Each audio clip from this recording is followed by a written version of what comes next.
Hip Hop and R&B on 103.5. The Beat is popping. Keith live. And I've got my state rep. Well, he's not my state rep technically, but he's my state rep, if you understand what I'm saying. Oh, my goodness. The one and only, the principal, Aristide in the building. Marquis Aristide is here. Oh, my goodness. How you doing, King? My brother, I'm doing exceptionally well. So good to see you. I'm on 103.5 The Beat with Papa Keith. Listen. Hey, finally. Exactly. Finally. Thank you. Thank you. I'm happy Finally. you said that before Yes. I did, man. I've been trying to get you on. Just got to start off the show giving you some gold roses real quick. Thank you. Thank you for your many years of teaching our kids. They're all our kids, right? Yes, sir. As an educator, you know what I mean? Yes. You're beloved by so many, and from Northwestern to, I don't have your resume in front of me, but being an educator and a principal and just a dad, a counselor, a brother, and all the things that come with being educators, around the world. I want to thank you for that. And that clearly is in your spirit and your blood, and is a part of your DNA, because you saw this poor little boy jump into the world of politics by the name of Papa Keith. Yes, sir. You saw me struggling, and you know what I'm saying, a fish out of water, and you swooped in and you did what you can for me, man. And those are just things you'll never forget. So I just want to make sure it's on record that I give you your gold roses, and thank you for just being the person that you are. You took time, you went out of your way, as busy as you are, to, make sure that you can try to get me on the right track. And I really thank you for it. And it's because of people like you and a few others why now I know it's even more important that I continue to stand in the paint and continue to fight and continue to do what I believe is right for our community and our people. You know how much I appreciate that, because you're an advocate. You really believe in things that could be better in our community, and we need people like you. Sometimes I was never interested in politics. I got there by accident, because I just thought people that were in politics, they were untruthful, they were deceptive. They were not giving people what people needed to know or support or to assist. Their heart wasn't in it, but I know your heart is in it. You want to be a difference maker in your community, and I congratulate you. And it's not easy, because I've been there. I've been where you've been at. Hey, I went to the first round and got a knockout, but we came on the second round. It was a blessing where we're at, and I want to thank all those people that went against me, because I went against 5 other people. They just made me better, and I appreciate them, and I want to encourage them in whatever endeavor they choose to continue to do what they do. I want to do the same thing for you. Continue. But when you mention the Bulls, I appreciate that, but I don't want to miss anybody. Right. Because there were some people that got me to the Bulls. So my career started at Miami Northwestern. I started as a assistant football coach by the name of a guy named Roger Coffey. I was introduced to him by the great Larry Little, Miami Dolphins. And that's how I got into education. Didn't think I was going to be educated, was not interested in being a teacher. I was getting ready to go to law school to try to be a lawyer. And it didn't work out that way. Right. So I went there, but I didn't stay there long, because what happened is at Miami Northwestern, the coach, it was his last year there. So I left there, went to a school. There's the school I spent the second longest time was Miami Central. I was with the Rockets. Yes. So I went there with the Rockets, did my time there. I left there, became the head football coach at North Miami. From there, I came back to the Rockets as the head coach for a little period of time. Then I went to Miami Norland Senior High School and became the athletic director.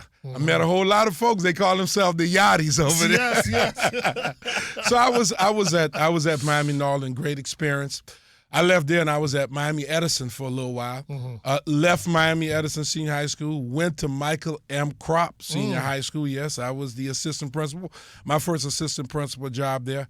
Went back to Northwestern, then I was going to go back there, became the assistant principal there for about 4.5 years, and became the principal for over 10 years at Miami Northwestern Senior High School, the Mecca. Yep. And my educational career as a principal, as someone educating, leading a school, finished at not at Michael M. Crop, it finished at ITech at Thomas A. Edison. Oh, okay. Senior year, ITech at Thomas A. Edison. I did that 3.5 years, great experience, enjoyed it.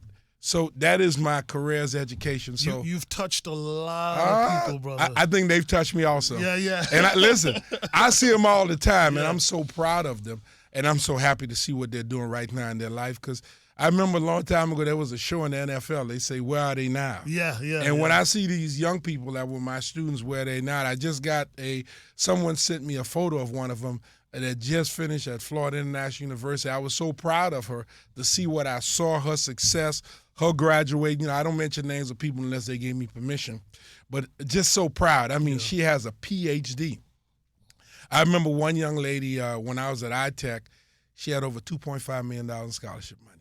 Wow. I remember a young man at Miami Northwestern. Again, he's got money till he becomes a doctor, finishing at Meharry Medical School. He had over $2 million. I had another young lady that had over $2 million. So just to see that, I remember the first young lady that at the school when I was at Miami Northwestern, and she had got $1 million. We were so proud. We were bragging on her. We were talking about her. And it was interesting, 4 years later, someone doubled the amount and more that she attained. Wow. And I said, what motivated you to do that? So when I was a ninth grader, you were bragging on this young lady that had all this money. And I said, well, since he's screaming about scholarship money, I'm going to make him scream when I became a senior. And she had me screaming. I consider myself a cheerleader. I was cheering young people on. And they cheered me on to become a state representative. By that, I mean, in the community, because you just met with my brothers, Brother Kyle and all these brothers, Circle of Brotherhood. They did help me when I was there because I had a board member, Dorothy Benjosh Mendingall. Of course. She was always, I love her, Coach. She was always there to support me, always there to assist me. I had an alumni association. Oh, my goodness. I mean, you had the guy that was the chairman, Larry Williams. You had Miss Woods, the president. You had a whole crew that really helped me when I was at Miami Northwestern. In 2017, we lost 20 students in the community of Liberty City. It happened in the community. So the students came and they sat in my office, and they said, we're going to do a sit-in. I'm looking at, what are they talking about? A sit-in? What are these students trying to tell me? What's this about? They said, Mr. Aristide, we've lost 20 of our classmates here in this community. You got to do something about it. I said, well, we're safe in the school. We're secure. We got police. We got security. We got administration. We got everybody in place. We're good in the school. I said, I have no jurisdiction in the community. They looked at me like, you better find the jurisdiction. Figure it out. And I said, I left those students that day, and I said, these children are funny. What can I do? So I ran, like you did. I ran for county commission. We're going through the pandemic, me and my wife. We prayed on it, and then in 21, we decided to run for county commission. Like you, I didn't know what I was doing.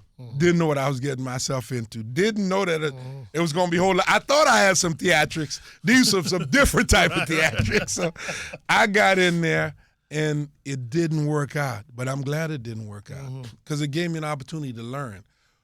I'm big on how do you learn from your mistakes? How do you change and do things differently? So we went in 22. It didn't work out. But there was a lot of people I spoke to, and they said, listen, you're going to come and ask for our vote, but we'll never see you again.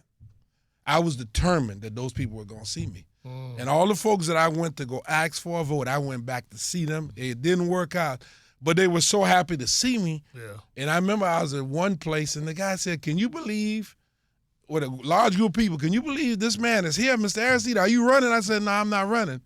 They said, can you believe this man came back? He's not even running for office? Who does that? That's what the guy told me. So we decided at the last minute, because March of 24, we decided we're going to run for the House of Representatives, House District 107. I met with the guy that's in charge, that was the representative at that time, Judge Benjamin. We talked about it, and he was very nice, very receptive. I appreciate him being receptive. Brother Eric Knowles, that was also very receptive. You had Oliver Gilbert, a guy called Dewey Knight, Lacey, so many people that I went and talked to that I had a rapport with, and they were just very encouraging. Everybody seemed to be very supportive, and we started to work. You know how it is. It's a lot of work. It's not easy. When you decide to put this on the line, you talking about going through 4 quarters. Sometimes you got 4 quarters and you got to go overtime to try to get there.